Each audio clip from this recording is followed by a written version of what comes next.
welcome everybody to the third Austin Fast Start Small Business Pitch Competition for Biomed Tech. My name is Steve Stephenson. I'm a clinical neurologist here at DelMed, and we're all on a first name basis here, mostly among the faculty, so people call me Steve, not Dr. Stephenson, except rare instances.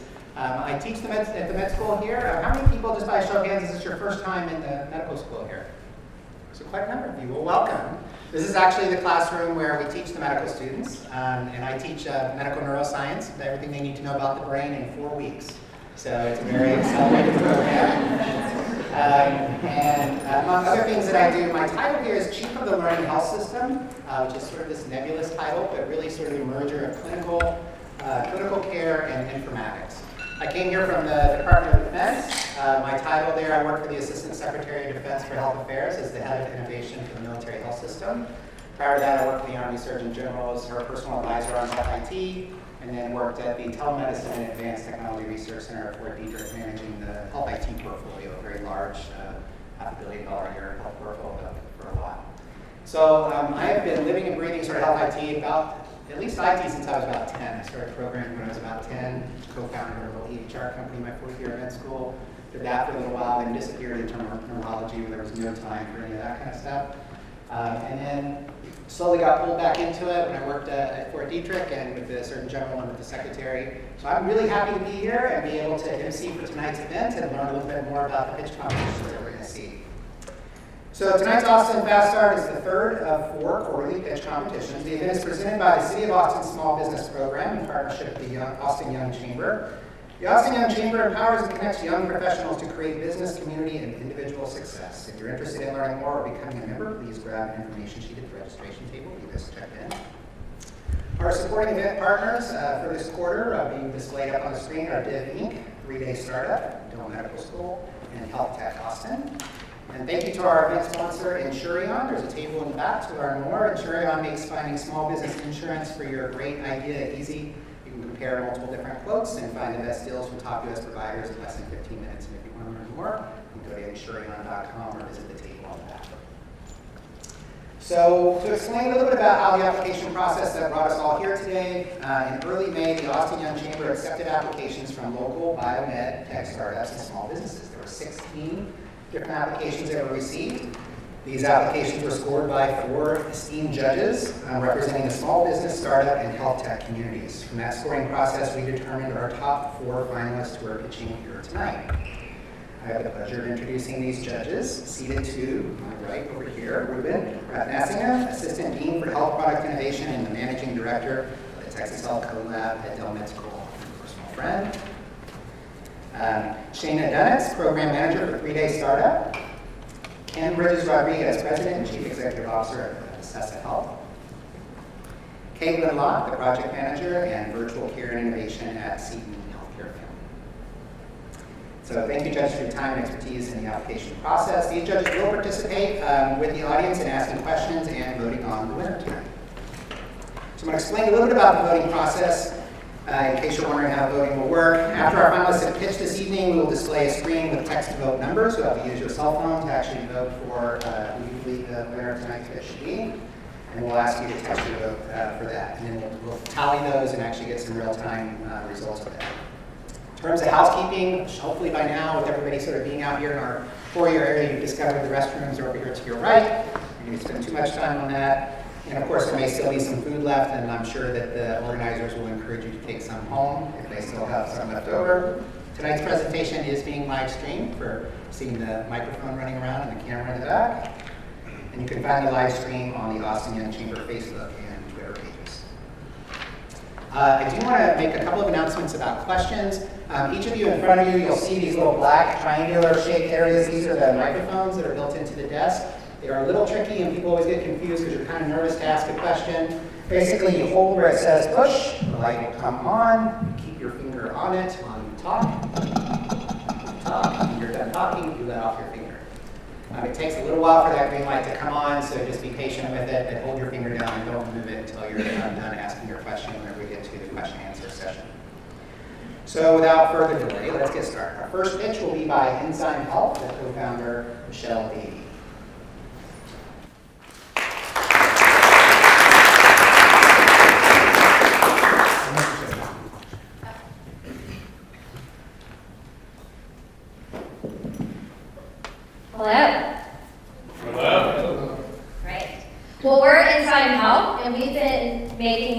telehealth easier than ever. First, I'm going to start off telling you a story. Meet Dr. Sarah. Sarah recently graduated from Parkland Health and Internal Medicine. She comes from a long line of physicians. Her father was a physician and his dad before that, and she's currently on the job hunt.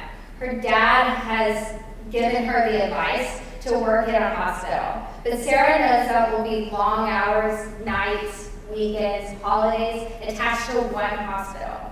Like many of her peers, Sarah's looking for a little bit more. She's looking for a job that's flexible. She loves to travel.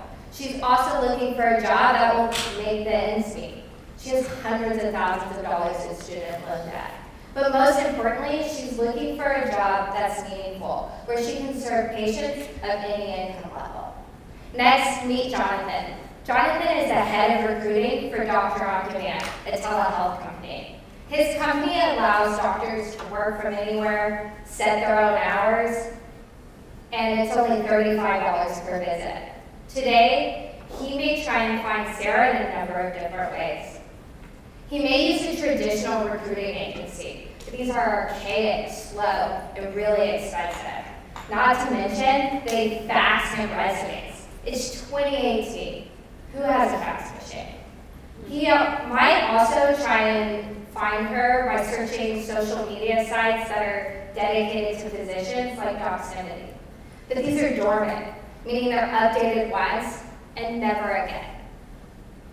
So how can we guarantee that both Jonathan and Sarah meet through all of this noise? That's where Enzyme Health comes in. And how do we do that? Well, Enzyme is for the next generation of physicians. We're helping doctors connect to telehealth roles in a few different ways. First, we transform doctors' resumes using our teleprofile builder. We know exactly what telehealth companies want, so we help Sarah showcase her best assets. We then evaluate all of our candidates on our 7-point telefilter process. And we automate the entire process through our telematch technology algorithm. This allows Jonathan and Sarah to meet in 0.2 seconds. But why is this important? Well, in recent polls, 42% of doctors are declaring themselves burned out. Do you want a doctor who declares himself burned out treating you? I personally don't. But flexible jobs lead to happier doctors. Next, it's more affordable.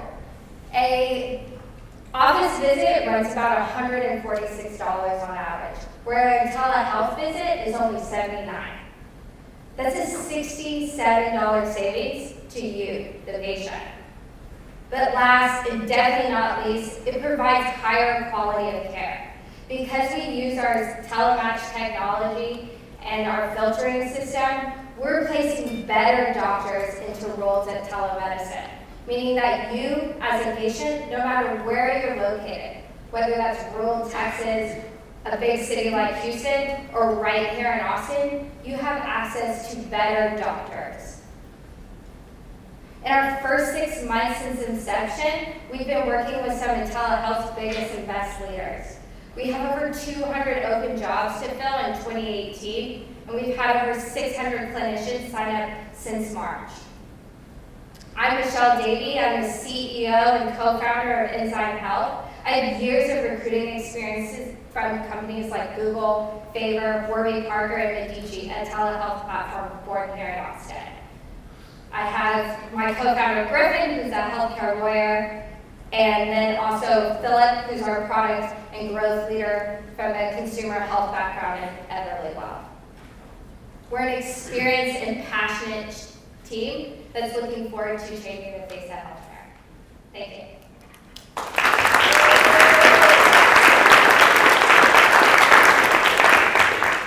So we have time to take some questions from the audience or judges. Yeah.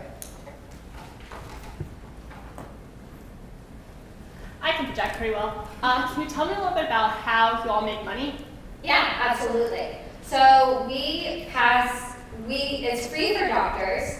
And we're about 60% cheaper than traditional agencies. We charge a $9,000 flat fee for every placement.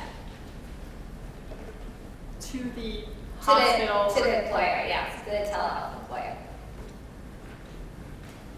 Just a quick question.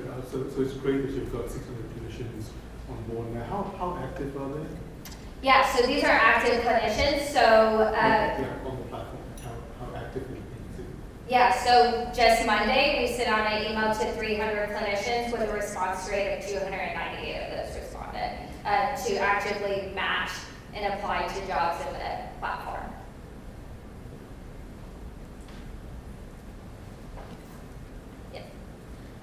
What's your average time it takes for a doctor clinician to be placed in employment?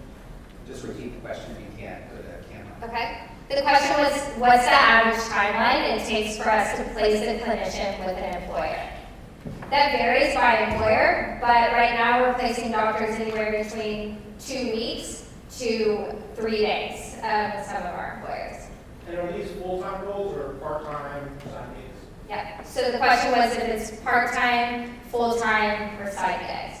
We have a number of different roles. One of our biggest clients, Doctor on Demand, does employ physicians for part-time and full-time roles. We also have contract roles on our platform that allows doctors to work even at a minimum of 5 hours. Yes. Can you expand on the requirements for the website, manner, and training? Yeah, absolutely. Go back to that slide. So our telefilter process, I think is what you're asking about, and how we go ahead and do that. So we transform the resume using the teleprofile builder, and then we look at this with our algorithm. We also do an initial screen with a recruiter right now that we assess these 7 things. But we're building great features like interviewing chatbots and things like that to help us assess these candidates. Yes. So what makes this software proprietary and how do you protect it from competitors? Yeah. Great question. So the proprietary part of it is the way that we are screening them, as well as the way that we are using the algorithm to match the clinicians. So we bring in more information than just a resume. We scrape over 1,000 sites on the internet with one of our data partners, and we bring in that information, anything from malpractice claims to patient interactions and visits and reviews. And then we use that data to match them to open telehealth roles based on requirements. And that's really kind of the high-level view of what's proprietary. And then one last question. Sure. Do you guys have sales to date or maybe I missed that? Yeah, so Just repeat the question. Yeah, so the question was, do we have sales to date? So we just started placing doctors last month, and we placed 3 doctors. This month, we're on track to do 18 placements. And that's at the $9,000? That's at $9,000. Okay. Yes. How large is the market for placing doctors in positions, recruiting doctors? So the physician recruiting industry is a $15 billion industry.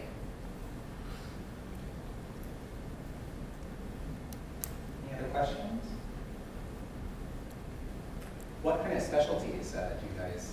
Yeah. We accept a number of different clinicians, NDs, DOs. We accept a lot of different specialties, but what we have now is anything from family medicine, internal medicine, ER, psychiatry, and mental health, as well as ophthalmologists and dentists and optometry. And we just started accepting NPs and PAs to also support some of our roles.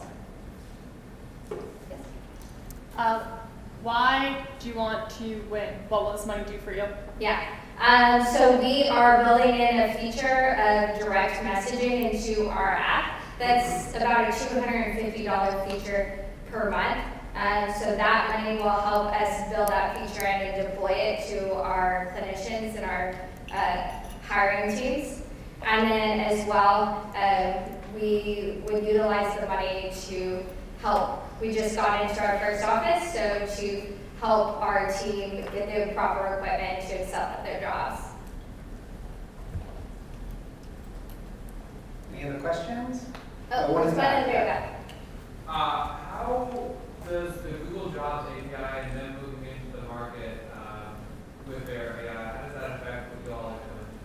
Yeah, great question. So the Google AI, it scrapes job websites across the internet, and it displays them when you search jobs. So that actually helps us.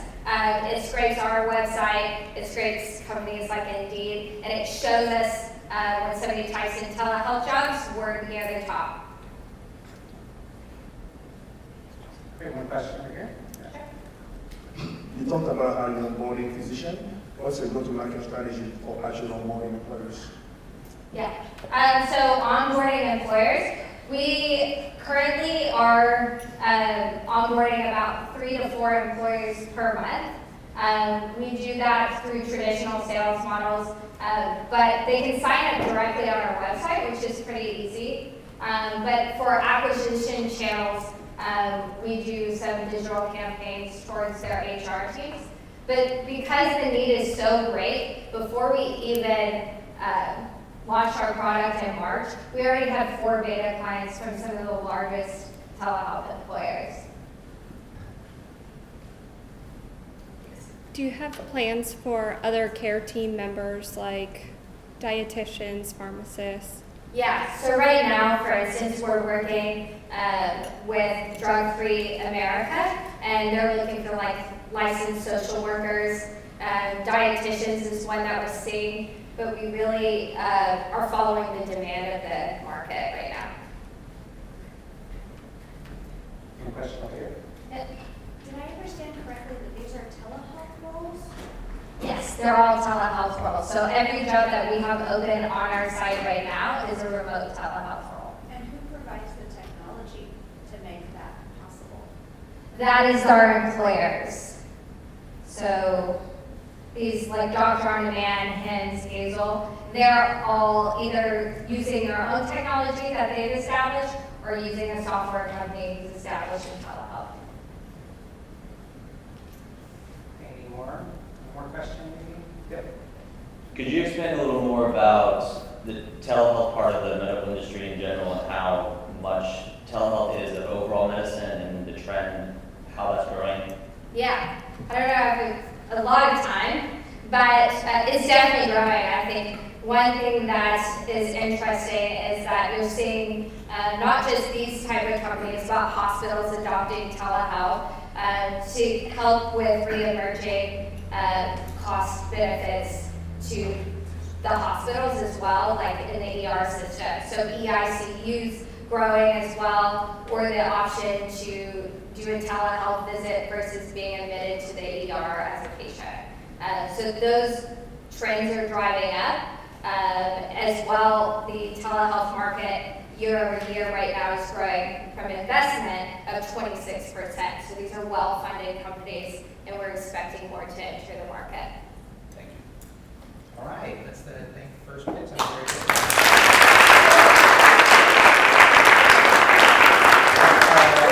Second finalist to come up, Jelly Medical. The co-founders Megan Fitzpatrick and Scott Hickel. You guys can join me up here. And is there a presentation?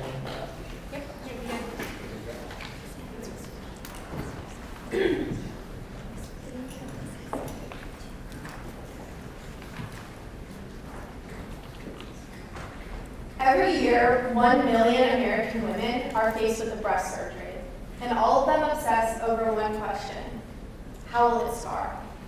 I know because I too obsessed over this question leading up to my own breast reduction, a procedure which dramatically improved my life, but which also left me with very large scars. For the year after my procedure, I tried everything on the market to mitigate my scars: gels, ointments, creams, but nothing really seemed to work. Then I discovered silicone gel sheeting, and I saw results within a month. However, silicone gel sheeting was very expensive and inconvenient. Every day, multiple times a day, I had to take off my sheets, hand wash them, dry them, reapply them. a process which easily added over 30 minutes to my daily routine. The sheets, adhesive, deteriorated quickly, and replacing them was really costly. A box on Amazon is about $96, and it recommends that you replace it every 7 days, and I couldn't afford the $400 a month. Plus, and probably most importantly, is that manually treating my scars made them seem bigger in my mind, and it made me want to quit, as many women eventually do. My name is Megan Fitzpatrick, and I am an author and executive ghostwriter with 11 published books under my belt. And this is Scott Hickel, product manager and mechanical engineer. We knew there was a better way, so we started prototyping in our kitchen, and the Jelly Bra was born. The Jelly Bra is the world's first silicone-lined bra for scar therapy. The Jelly Bra introduces silicone gel sheeting into the front inside panel of a bra, and it is the first garment in a line of products we call silicone compression garments. Silicone gel and compression therapies are two of the only scar therapy methods backed by good data, primarily from burn literature. Silicone gel is also the best way to treat scar hypertrophy and redness, and it also treats old scars like mine were. The Jelly Bra is machine washable, it offers full scar coverage, and it's also wearable 24 hours a day. The Jelly Bra is much more durable than traditional gel sheeting, costing the consumer less over the course of a treatment cycle. And lastly, and most importantly to me, is that it's discreet. No one would ever know I was wearing a medical device. So as Megan mentioned, 1 million women a year get a breast surgery in the United States. The most common are augmentations, lifts, lumpectomies, reductions, and mastectomies. At a sales price of $125, and presuming that a typical patient would want to wear 3 bras at least over the course of a 2 to 24-month treatment cycle, which varies so widely based on how each individual's body heals and the severity of scars going into it, we estimate the initial target market for the Jelly Bra at $375 million. As soon as we establish the Jelly Bra, we plan to move into other forms of silicone compression garments, such as bands, sleeves, and braces, to help heal scars resulting from, say, a joint surgery, or a burn, or a C-section, or a bodily injury. These new product lines will position us to participate generally in over-the-counter topical scar management, the largest and fastest growing segment of the $5 billion domestic market for scar management. To date, we've secured FDA-compliant manufacturing for the Jelly Bra, and are 1 or 2 iterations away from our first commercial product. We have also submitted our FDA pre-approval paperwork, seeking regulatory guidance, and have confirmed that we are 510(k) exempt, meaning we don't have to go to clinical trials. At launch, or my bad.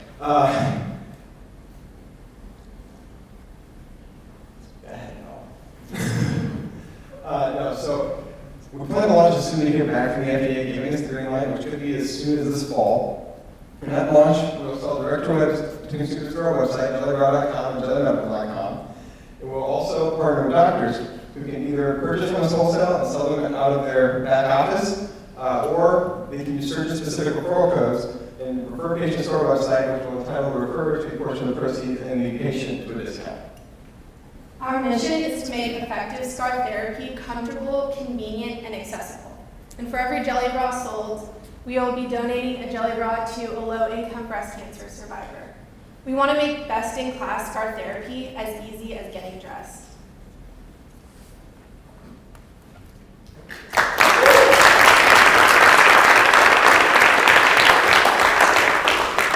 All right. Any questions in the audience? Yes. How much have you guys raised, and are you raising money? We are currently not raising money. We've bootstrapped it so far.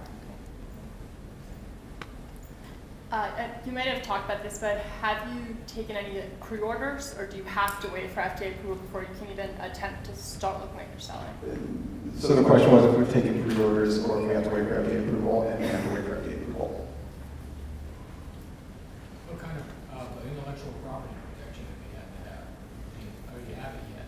Yeah, so repeat the question. Okay, so the question is what kind of intellectual property do we have to have, and if we have it yet? So that's a fairly nuanced answer. So the concept of a silicone-lined garment for scar therapy was patented in 1995. That patent is now expired. It's one of the 98% of patents that are never commercialized. So we have a bunch of improvements to that core concept that we've already started writing the patents for. We filed our first provisional patent on, it's a method to increase the localized pressure on the scar with shaping silicone. And we're waiting until we can test the market before we start filing a wave of patents, then we can write money because those things are not cheap. Question right there. Your total addressable market for your original product, was that assuming 100% of those 1 million people are going to want to purchase multiple of these garments? For the initial target market, I believe, yes, that would be the initial target market. For the jelly bra, totally doesn't work for the jelly bra. There's a lot of different ways to slice it. That's definitely optimistic, but it's a nice big number. How much does it cost to make? The question is, how much does it cost to make? Mhm. So currently with low volume production, they're coming in at $20 landed, so packaged at the consumer's door. We predict, and with our manufacturer, that it will go down as we order big volume. Having worked at Walter Reed and seen a lot of our soldiers and airmen and Marines coming back with injuries, have you thought about prosthetic inserts for scar healing? And Yes, definitely, and that is something we have talked about with in regards to breast surgeries as well. With mastectomies, a lot of women like to wear inserts, Yeah. so that is something that we're going to iterate on once we get this first product out. Can you talk a little bit about customer discovery and validating this is something that the market wants, since you haven't been able to take pre-orders for it yet? Yeah, absolutely. So, Just repeat the question again. so speaking about customer discovery and how we validate the market, since we haven't been able to take pre-orders yet. So obviously, customer number one is scratching our own itch here. My mother had had a mastectomy, and when we told her what we were doing with Megan's bras in our kitchen, just lining with silicone, she asked for one. So both my parents are in healthcare. My father's a cardiac anesthesiologist, my mom's a clinical practitioner, and through their networks, we've been able to speak with quite a few surgeons, and the plastic surgeons we've spoken to have all said, like, the biggest problem with scar therapy is A, the affordability, and B, getting women to continually do it because it is such a pain every day. And if it were as easy as getting dressed, that would be a big change maker, and I would recommend it, no questions asked. And sorry, I'm just going to keep pushing a little bit on this. So you talked to surgeons. Would they be providing this for patients, or would a patient have to go and purchase this himself? Depends on the surgeon, frankly. Some surgeons provide like surgical bras after the surgery, others require the patients to buy them independently. That said, we get a warm introduction either way. We had a question in the back. Will this be reimbursable? So I can take that. So we've talked to VCs about this product, and it's basically the medical equivalent of a crutch, so like crutches. So it is not prescription-able. Question up on that. Go ahead. So have you done any side-by-side comparison with silicone strips around the effectiveness of something like this compared to strip? Yes, absolutely, and there's a lot of data on that as well. I saw it for myself. Even though I had old scars, that was still something that I saw a drastic improvement with. And again, there's tons of research on the efficacy of silicone.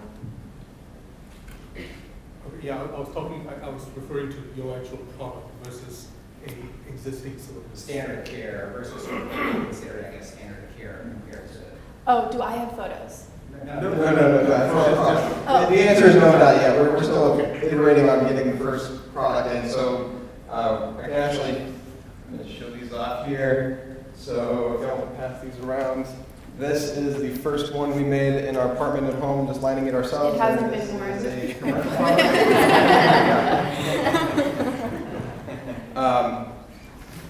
So this one we just got in the door about 2 weeks ago, and that is the first commercially viable jelly bra. That is the first prototype. So we're giving a green light thumbs up on that, and we'll get about 300 of those in the door as soon as we get FDA clearance, and then we'll pass those out for those side-by-side testimonials evidence. Any other questions from our audience? Yeah. Yes. How long does the product last? Will the customer have to, or the patient have to replace it? Yeah, so the biggest thing there with the adhesive strips that she was using previously is that the adhesive wears down. For this one, even if the adhesive wears down, because it's a bra, you're not going to lose contact with the skin. So it lasts as long as you'd like to keep your bra for.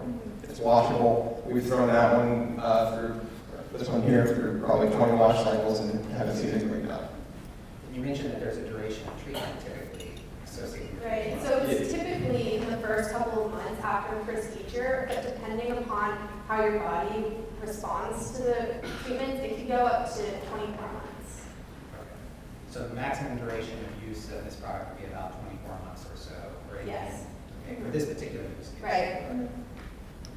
As you went through your FDA, your pre-sub and your submission, what were some of the risks that the FDA was concerned about that you had to address through that process? So it's a 510K exempt device. So basically what that means is the technology has been proven to be acceptable and it has shown to work. So we're basically filing under that. So they haven't had a lot of questions. The one question that they were concerned with is, were we planning on marketing these for open scars? Which we are not. If we were doing it for that, it would be a whole other process. But this is for after the incisions have healed. Any other questions? One more. Right, yeah. Oh, Back to the reimbursement piece, do you think it would qualify for flexible or health savings dollars? So to be honest with you there, I don't know the answer to that one. I'm happy to look into it. If somebody knows about reimbursement, I'd love to talk to you. We've spoken to one board member of United Healthcare, and they were uncertain as to the reimbursement status of this product. All right, great. Thank you Thank you. guys.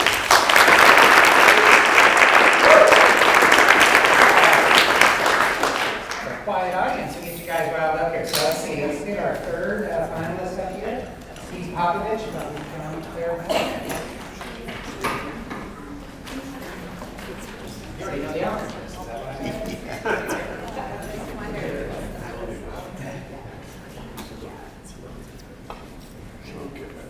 We're going to talk a little bit about reimagining elder care by implementing some technology. So we're going to talk about, I'm going to talk about just one use case for elder care that's high profile. So when I saw these numbers, I was actually shocked. So if you take a look at the cost of Alzheimer's, for example, in the United States right now, the cost of Alzheimer's exceeds the cost of treating cancer patients and heart disease patients combined. And the estimate is $186 billion. That is a huge problem. That's lots of zeros. The second thing that's happening in this space is a lot of cases with memory care, for example, like Alzheimer's and other forms of dementia. The caregiver is becoming an incredibly critical part of the process because these are not quick illnesses. These are illnesses that can last as many as 10 years. And if you look at that chart there, I call this kind of the yikes chart, not a technical term, but if you look at that, where that bend is in the chart, the baby boomers are turning 65, the ratio of caregivers to the patients, for example, some of which will be in memory care, is fallen off a cliff here. The other problem we've got is the wage pressures, for example, in this space. Typically now, home health care resources that are used in these situations are very low paid, so there's not a lot of people getting into this in this marketplace. And there's no current solutions for long-term care continuum for these kinds of illnesses. Most of the investments right now are back-end care systems, not the point of care. We're focused on the point of care and leveraging cost-effective technology for primarily the caregivers, and those can be professional caregivers and family caregivers, or a combination of caregivers. So these are some of the things that caregivers run into all the time. The big ones, for example, for Alzheimer's are going to be people who wander. So 60% of people, for example, that have Alzheimer's at one time or another will wander. The other challenge is being able to be able to reach people, for example, over a simple device like a telephone. Once you get into the latter stages of Alzheimer's, those folks don't know how to answer a telephone anymore. Just as one example. The other challenge is knowing where that inflection point is for your loved one or your patient. When they might need additional services, for example, additional attention from caregivers or other types of clinical services. So what we decided to do is build a platform we call TheoraCare. And what TheoraCare does is that we basically take connectivity for sensing technologies, wearable technologies, and other devices, what's typically called the Internet of Things today. And we collect all that data into a SaaS application, software as a service type application, which goes into a huge database and can analyze that data on a continuous basis and sometimes a real-time basis to be able, with artificial intelligence, to be able to understand where there are changes, for example, in a patient's life. So for example, dad gets up, he's 90 years old, and all of a sudden his walking gait has changed, and it takes him a lot longer to get from the bedroom to the bathroom. Or the number of bathroom trips, for example, that he's taken all of a sudden has jumped dramatically, which might be an indication of some kind of a health issue, like a UTI. UTIs and falls, for example, for geriatric care, are the number one, number two issues. With this data, we can also look at historical average information as well. So there's a wealth of information that we're pulling from these kinds of devices. So I'm wearing one of the wearable devices. So as far as the pricing model for this kind of device, this is our base platform that we announced with AT&T Wireless a few weeks ago.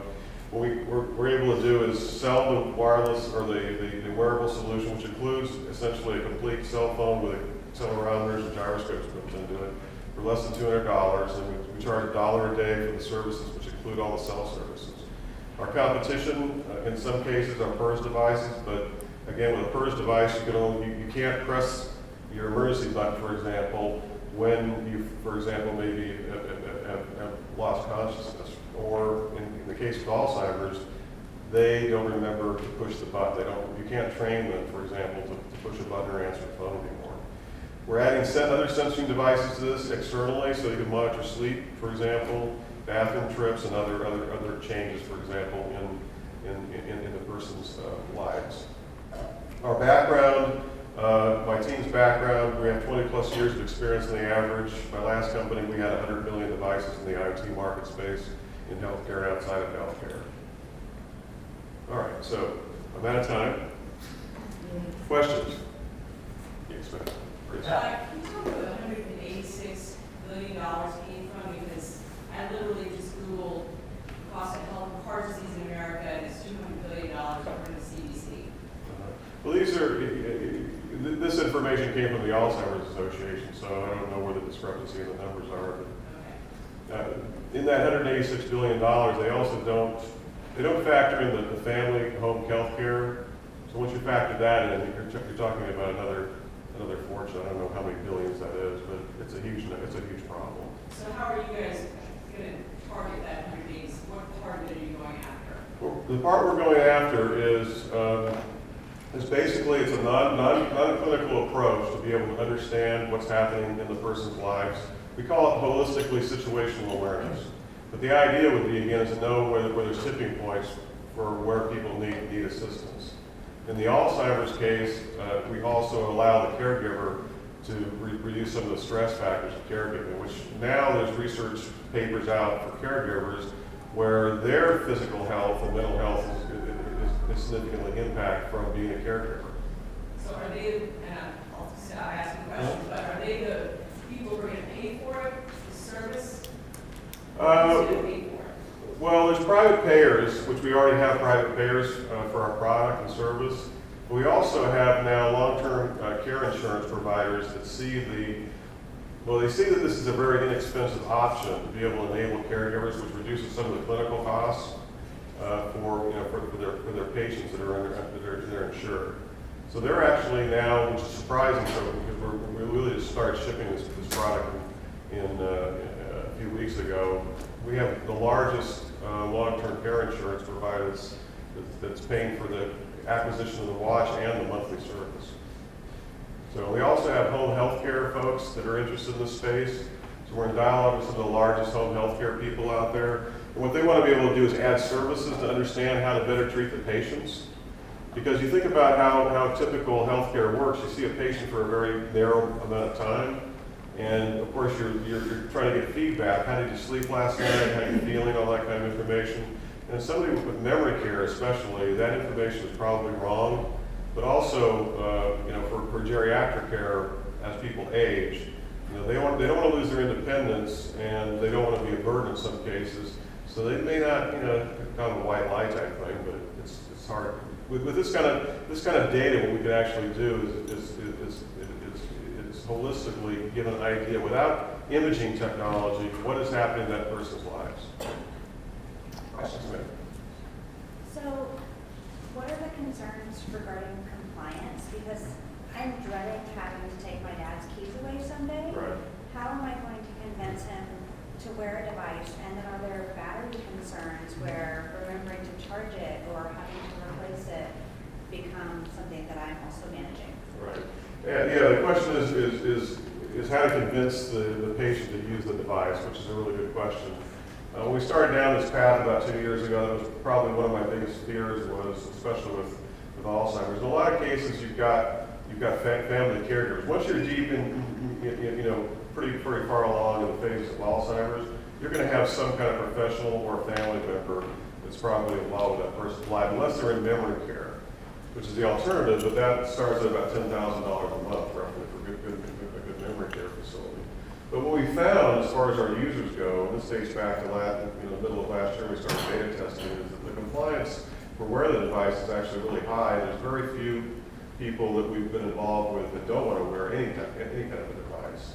So we have one user early on that he actually likes wearing the device because he kind of plays with it, but also the device is programmable. So we could be a traditional analog clock 1 minute, or for another patient, we could be a little kitty cat clock. And this one patient, I'm thinking, is a male, and everybody he meets on the street, which of course, when you have Alzheimer's, everybody you meet is a new person, big or small, he shows him the watch. So he loves it. Now, that's not obviously everybody, but our compliance rates are pretty high. Now, with people that are earlier in the stage of Alzheimer's, the benefit is that I can live alone a little longer with this kind of technology. And just a little longer, let's say, for example, another year in my home, is a really big deal. So when I talk to, like say Dad and say, hey, if you wear this device every day, first of all, I'm going to know you wear it because we're providing information back to the smartphone application interfaces to the caregivers, family and professional caregivers, that it's being worn, or it's been turned off, for example. We'll be messaging on that as well. And in return for that, I'm helping, in a lot of cases, my family members to reduce the stress. Because I have a better idea what's going on with Dad or Mom or whoever it happens to be. Do you interface with any electronic medical records? And if so, how are you alerting or keeping a primary care provider and the family up to date on events? We're not currently interfacing with those, but the way the APIs are set up, we intentionally built them for that purpose. So we are in dialogue with some of the software companies, the big players that are in the family, the home health care type business, because this is probably one of the biggest opportunities for us. Because again, they can offer more services, they get a more holistic approach as far as what what the patient's doing, but they also have this critical shortage of labor. So as time goes on, it'll be just tougher and tougher and more expensive, which is kind of working backwards, right? So the wearable space is incredibly crowded, and this specific segment, there's a lot of folks trying to innovate in this area. So can you put a finer point on what's different about what you're doing and help us understand why it's going to succeed? Because there's also been a lot of wearables that haven't made it. So Right. help me understand that. Well, Can you repeat the question? Yeah, what's kind of different about it as far as versus the rest of the wearable market? It's a great question. I mean, the challenge is really a solution versus a device. A wearable, to me, for example, a Fitbit is a really cool device. There's a little bit of software on top of that to be able to maybe give me an idea of how much I exercised today versus yesterday and things. But there's not a holistic solution that's scalable out there. So, for example, if I took a Fitbit and gave it to one of the folks I'm meeting with next week, they do 200,000 plus visits a month in home health care. How would I scale that? And the answer is they can't. We built a platform, so we're really a software company, we're not a wearable company. And an IoT company with analytics in the back end, that's where the secret sauce is, and that's where the difference is. Got one more question here? Go you. I'm sorry? That's Oh. So, I say, guys, Go ahead. same kind of question though, the IoT, you've got to have an IoT network. Right. I assume you don't, therefore. No, we do. Okay. Yeah, so my background, by the way, the last company I founded was acquired by a company, a large publicly traded company that became one of the leaders in the IoT business. When I left that company to start this company, we had 100 million plus devices connected up. We pioneered IoT connectivity on Amazon Cloud. So my team's built stuff on Amazon Cloud, on IBM Watson, for example, and Microsoft Azure. And these are massively scalable systems, and not just in healthcare space, but other spaces. All right. I think we're at time, actually, so thank you very much.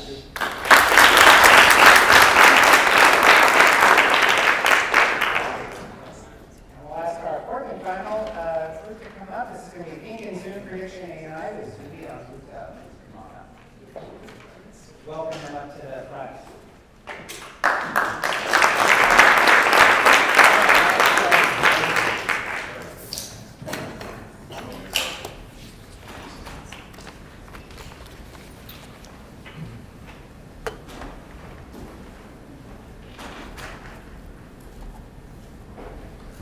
Good evening. Think and Zoom Prediction AI, where our vision is your child's success. Before I talk about Matthias, let me tell you a little bit about myself. I was a pre-med major in the U.S. Army, and my dream was always to become a medical doctor. But a rare disease of the retina derailed both of those. I chose an alternate career path.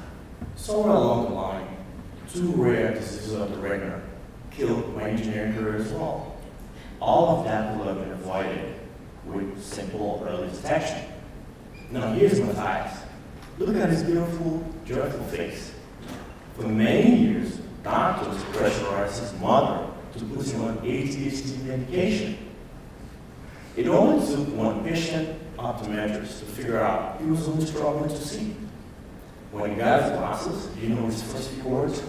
Wow, you look so beautiful. What if that way and your kid has never truly seen your face? Now what is the problem? The problem that both Matthias and I and 20 million American kids in school today face is what you think is an eye test only covers 4% of what is needed to detect if someone actually has an eye problem. As you can see, the American Optometric Association states that it misses about 75% of the kids, and more than 60% of them never get to see an eye doctor. How can we reverse this appalling trend? What if we created a vision screen that changes all of those numbers, and on top of that, routes kids to eye care? But have you ever seen any kids jumping for joy to go see an eye doctor?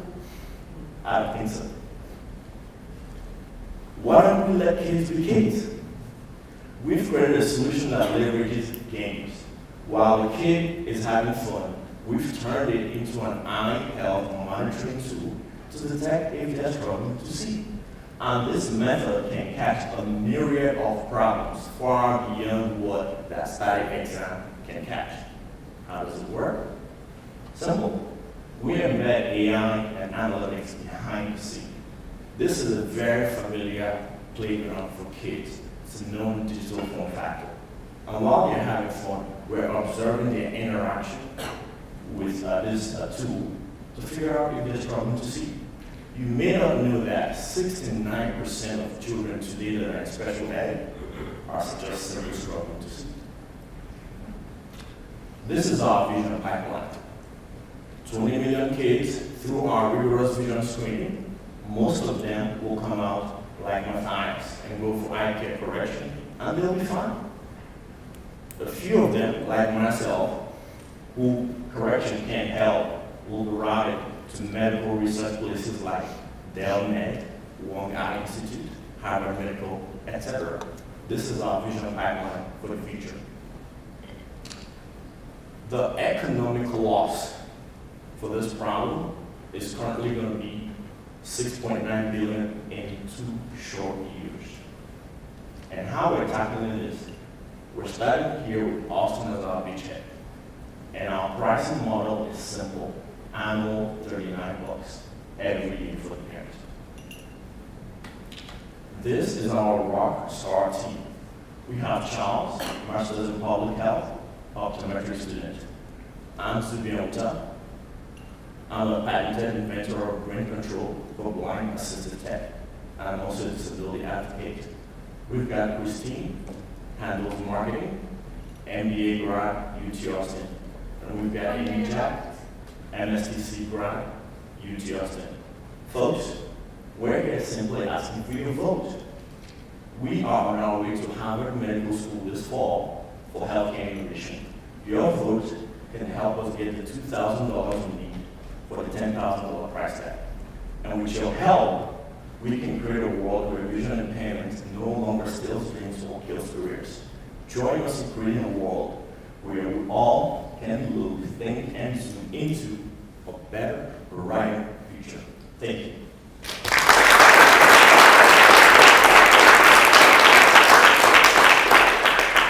About 8 minutes for questions. Back in the back here.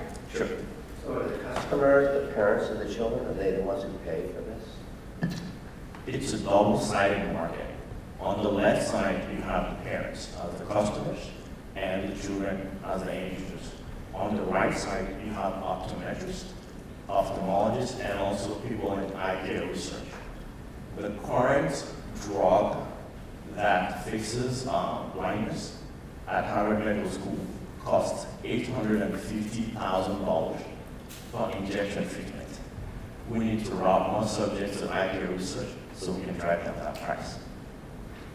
Can you tell me about testing and the accuracy of these games for identifying those issues?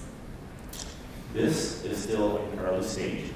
However, we just exited National Science Foundation I4 Customer Discovery Research Training Program, and we've been able to connect with people like Dr. Dean Edmonds, head of ophthalmology here at Elmed, Bill Owens, Dr. Tim Stout, and also Dr. Jacqueline Chan at UTHSA. So we have the folks who are willing to help us develop this problem. Are you going to charge for the game? Yes, sir. It's $39 per year. A question back here in the very back. Are you looking at a contract with the government? Because, you know, they fund a lot of eye testing, and then they pay for it. And avoid the 80, you know, whatever loss of drug costs associated with all these issues. The government could be a good source, but also the government is like an elephant. What you saw there, the static eye test, was established in 1930, and the Texas State Department of Health controlled that. So we already figured it would be quite difficult to have a change in mind out of something that's been running since 1930. We're seeking philanthropic donors and other organizations who are willing to transform eye care. We're looking at progressive individuals and institutions. So we're leaving the government last. Second row right here, right here. Can you talk about the logic behind the annual pricing model and the frequency of testing required? So why should you pay for a year when you maybe a one-time test? Can you repeat the question? Can you repeat the question? Yeah, sure. So I'm just curious around the logic behind the annual pricing model versus a one-time or monthly or maybe a free model. As I'm not sure how often you might have to use this app to test, and you run it to an eye doctor, maybe you only need to use the app once versus every month or every day. Okay, you want to know the logic behind the pricing and also the frequency of testing? Yes. Okay. We envision a future where a kid will be jumping for joy to go and check out their own eyes, and that's what we're leveraging games. The price right now is actually arbitrary, but some of the input that went into that price was by talking to parents during our customer discovery process. It surprised us that more than 60% of parents don't even know how the eye care of their kids are being administered, and they don't even write eye care as a priority. So that price might change in the future. We're still iterating. Question again, our judges? It sounds like there's an awareness issue, of course, and so what's your plan to close the gap? And there's a market development aspect of the job, right? So what's your plan to close the gap from the knowledge of that there's an issue today to using this technology as a household brand? Your question is about market awareness. The American Optometric Association, whom we've spoken to several times directly and also through their marketing partner, Think About Your Eyes, are running a multi-million-dollar campaign right now, including TV ads, web, etc. They've been able to usher in 3.5 million new eye tests through their campaign. And we're talking to them to leverage a partnership where they'll do the marketing campaign and will be the evidence that actually drives someone to go into the brick and mortar eye test. Have you considered partnering with schools to develop these programs? We have. Sadly, schools don't have a lot of money. Question here in front? So this is for like one specific game, correct? No. Our plan is to leverage the flavor of the month. Not one specific game, but the game is the attraction for the children. Today it could be Black Panther, tomorrow it could be Pokemon Go, next tomorrow it could be Angry Birds. The game is always the attraction that pulls the kids to use it. Any other questions? Comment back, yes? Do the kids use the game once, or will they keep using it over and over again? The kid will always be using it over and over again. Like I mentioned, our plan is to use the new flavor of the month. So let's say something called XYXZ comes out next year. The kid will always want to play that game. We envision a future, like I mentioned, where kids always rush to play the game, and while they're having fun, we're checking their eyes. In terms of the way that actually works, it's not a visual tracking thing necessarily? Is it more of a vigilance in terms of tapping on the screen? Like, how are you doing these kinds of measurements of visual acuity? The things that you listed in terms of clinical conditions, I'm looking through that list and wondering how a single game could address all of those issues and how you're leveraging the existing technology built in the phone or receiving APIs in order to do that. Okay. It's a combination of all. I have personally gone through 300 eye care professionals because I have 3 eye users. So I've probably taken over 90% of the eye tests that exist on planet Earth today. So it's a combination of all of that. How the kid holds it, how they tap on the screen when we ask them to do specific tasks. We can vary the lighting conditions and we can detect things like home dystrophy or Ryan dystrophy. We can change fonts. We can change colors to detect things like color blindness, etc. So That was my question. Close. This was better. Now I am confused. Is this a device thing? Or are you going to have shop places in malls to have kids walk in and just take the test? 1 minute left. it's going to be an app thing. An app. An app. So parents just buy and download. You may not know that Research Toolkit, developed by Apple, has allowed researchers to be able to conduct research at the scale of 10,000 as of Mount Sinai. So this will be an application running on a smartphone. Get a tablet. I'm so sorry. They use the kid's tablet. Correct. The parent is just the customer that buys the kid. Somebody had a question. We're out of time. Okay. Thank you very much.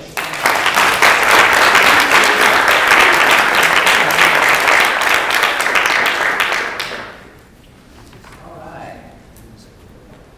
So, just to recap, we saw some pretty diverse presentations in terms of the applications and technologies that were produced and demonstrated here today. Insight Health, Jelly Medical, Clairvoyant, and Think and Zoom Prediction AI. So at this time, we're going to give you a few minutes, and I think we're going to be calling up the number here to allow you to text your vote for the Austin FastStart Biomed Tech winner. The instructions are up on the screen here. Cast your vote. Text your number to 512-858-8661 by putting up your favorite messaging app on your phone. And text number 1 for Enzyme Health, number 2 for Jelly Medical Labs, number 3 for Clairvoyant, and number 4 for Think and Zoom Prediction AI. We're going to give you about 3 minutes or so to do your voting. And in the meantime, we will be monitoring in real time the votes as they come in. Need some good voting or something. Oh, there we go. That means vote. That was our only vote music.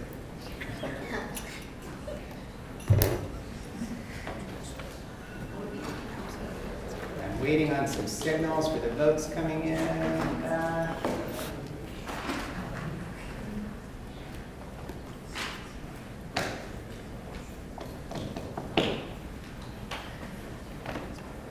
Judges are also involved in the voting.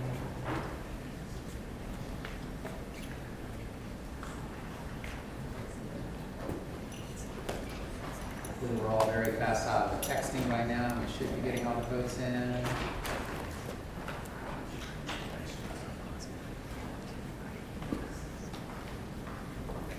How are we doing in the back, guys? We have 2 more minutes. 2 more minutes, all right.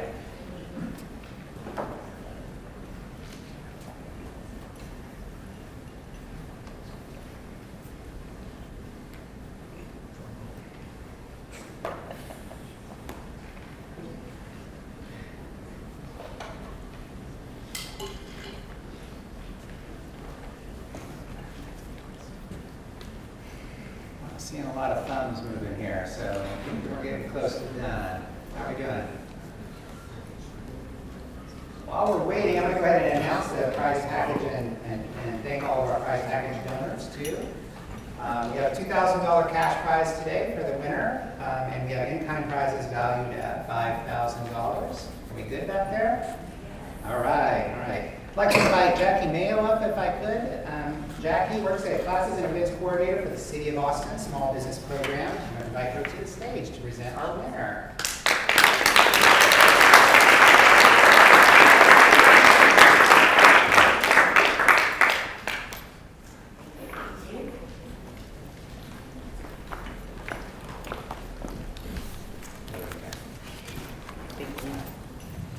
Well, congratulations everybody who made it out. Thanks for coming out. We really appreciate it. Congratulations to all those who pitched.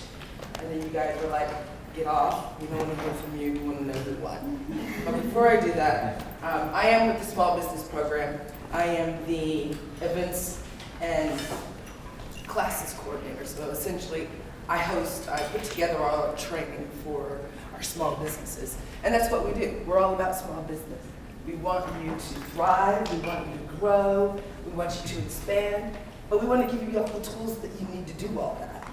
So this is what we do. I want to thank the Austin Young Chamber for their partnership with the Small Business Program. They're awesome. Let's give them a hand.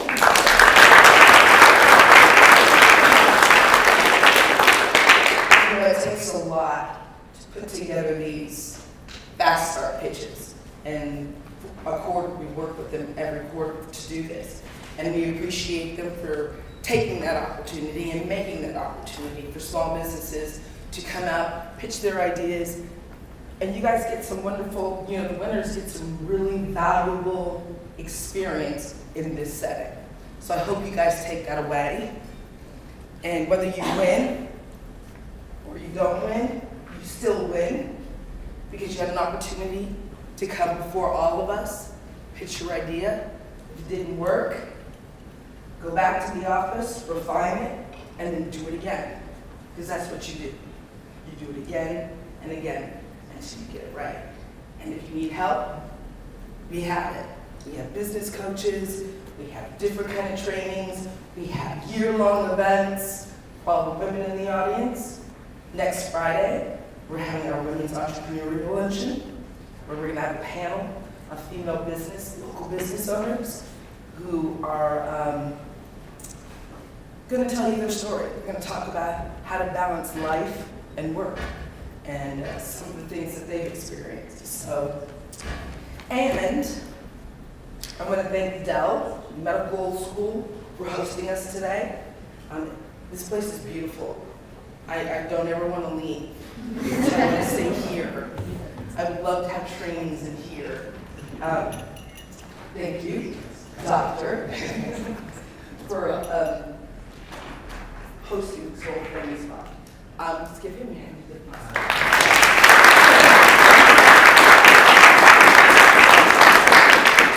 And a special round of applause for our judges. Very insightful questions.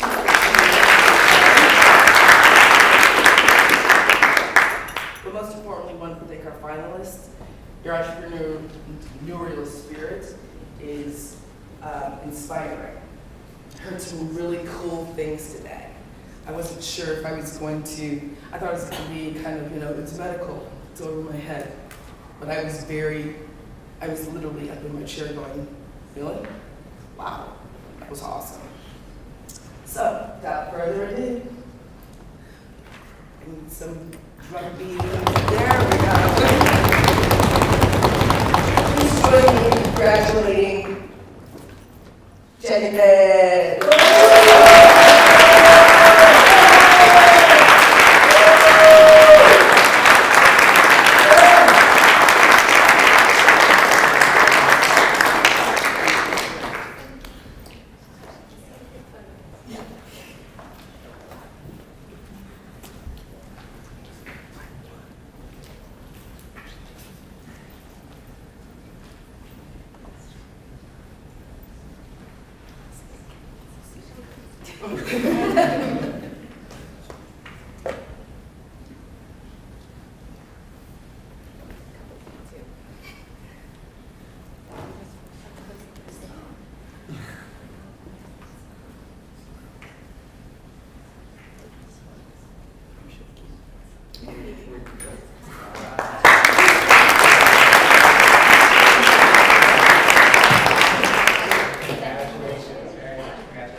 Please look for applications and event details on the Austin Young Chamber website.